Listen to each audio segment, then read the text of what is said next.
a Jewish prayer where it was once forbidden, as the marchers set out under the rain and under the sign that bears one of history's most horrible lies, Arbeit macht frei, work makes free.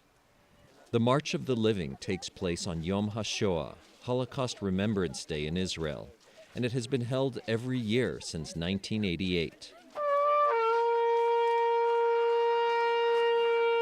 The event stands in opposition to the death marches carried out here by the Nazis.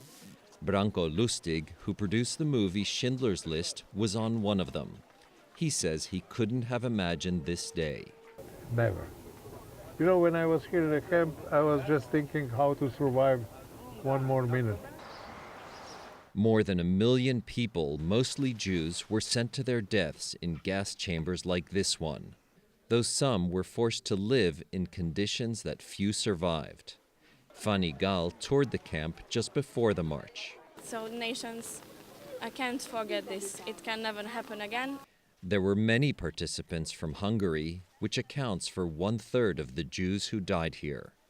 Christina Kuhn is also Hungarian and also one of the many non-Jews who marched. It's important from the young generation because in Hungary it's a big problem, the anti-Semitism. March organizers want to bring as many young people as possible to Auschwitz to be transformed by the experience of being in the place that has become the symbol of humanity's greatest evil. As the long column finished the 3-kilometer march and arrived at Auschwitz's sister camp Birkenau,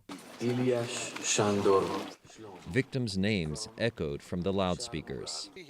Another survivor, former Israeli Chief Rabbi Yisrael Meir Lau, recalled what happened to a man who arrived on a transport and wanted to get his prayer articles. He jumped into the wagon against the rules, and he brought out with him the talis and film.